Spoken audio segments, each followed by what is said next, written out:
Mon rapport à l'Afrique et à la danse s'est construit autour de personnes très importantes pour moi.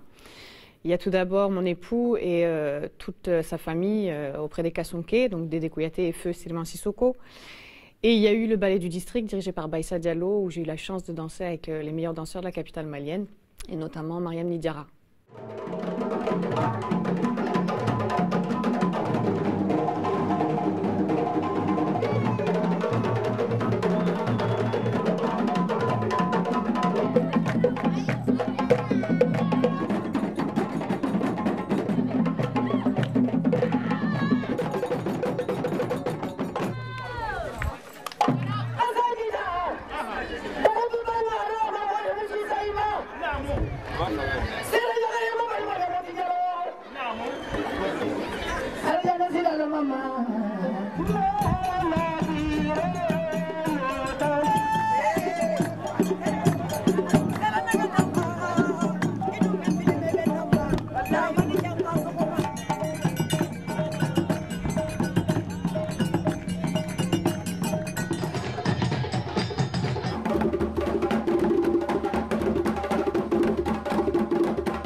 Ce que j'ai aimé en Afrique, c'est le solo, pouvoir danser dans le cercle en fait, pouvoir danser dans le cercle en lien avec un musicien.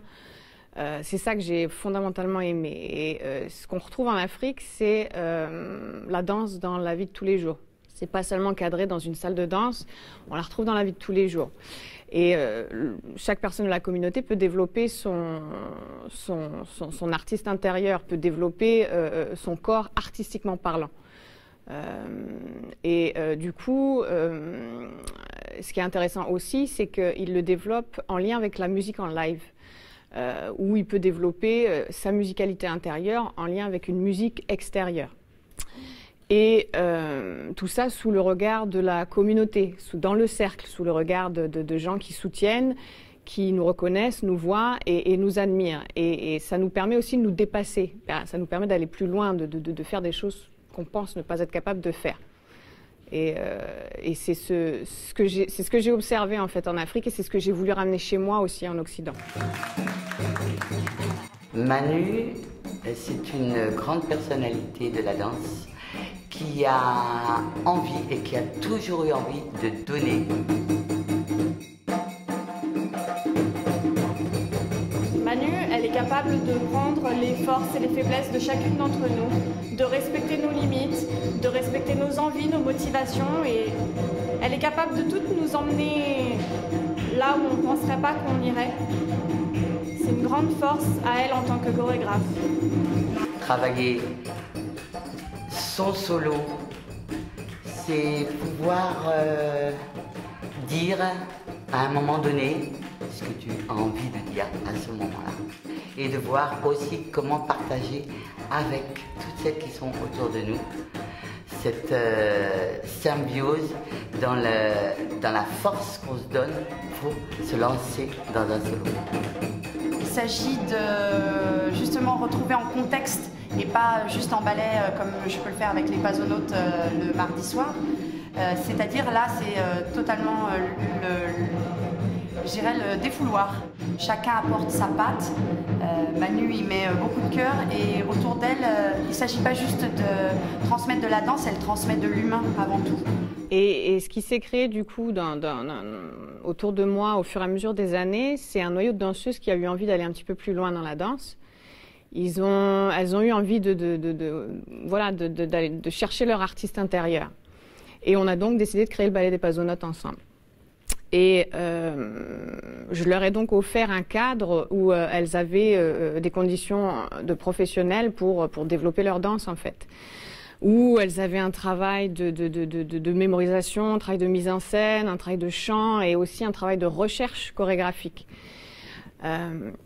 Et moi, en tant que chorégraphe, il était important pour moi d'extraire un peu, entre guillemets, les huiles essentielles des différents répertoires qu'on travaille dans les danses du Mali et de leur permettre d'explorer les essences, en fait, de ces danses. Alors, je vous explique concrètement, en fait. L'année dernière, on a travaillé sur la notion de transmission. C'était très important pour moi, cette notion à l'époque, et pour elles aussi. Et elles ont donc travaillé des danses de griots, les griots étant les piliers de la transmission en pays mandingue. Et elles ont aussi fait un travail de recherche chorégraphique sur les musiques de griots. Elles ont fait un bilan chorégraphique de là où elles en étaient dans ce qui leur avait été transmis jusqu'à maintenant. Mais disons que au-delà de cette recherche chorégraphique, mon travail aussi est de prendre en compte leur développement personnel dans cette recherche chorégraphique, en tant que chorégraphe et, entre guillemets, coach chorégraphique. Et pour moi, c'est très important qu'elles trouvent leur développement et que ça leur permette de se développer artistiquement et personnellement.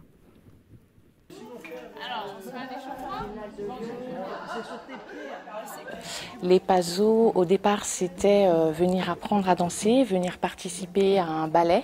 Et puis, je me suis rendu compte que ce n'est pas que danser. Les PASO, c'est des rencontres, c'est beaucoup de partage, beaucoup de plaisir.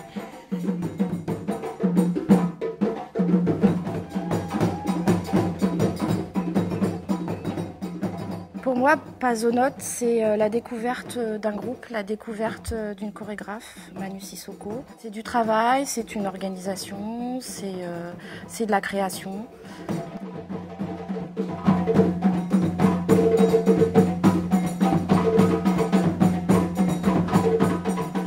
C'est un épanouissement personnel. Je suis à la base danseuse hip-hop et donc je recherchais une couleur afro dans ma danse. Je voulais associer la couleur afro à ma danse hip-hop. Et ce que j'ai trouvé dans Paso, c'est justement la possibilité de l'exprimer. C'est un espace où tout est possible. Ce que j'apprécie, c'est l'énergie positive qui se dégage au sein du groupe. Et ensuite, c'est une approche de la danse africaine que je n'avais pas eue jusqu'à maintenant, c'est-à-dire à la fois de la technique, mais à la fois ce côté ressentir la danse et dégager des émotions à travers la danse.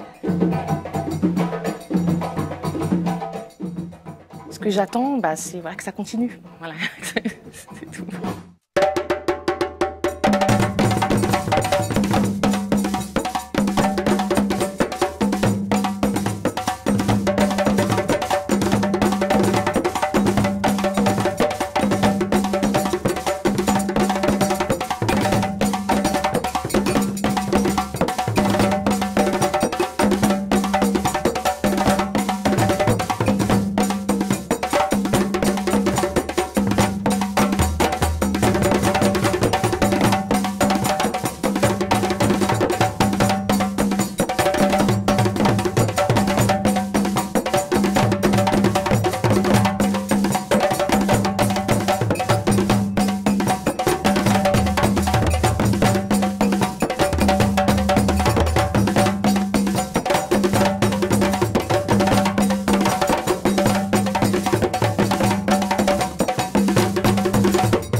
les prochains projets de Pazonote, déjà, c'est le festival Maliba.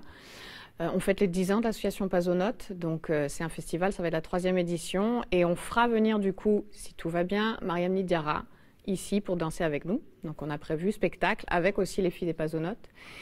Et puis la création 2016 qui va sortir le 25 juin 2016. Voilà, voilà MJC Driss Orangis. Ai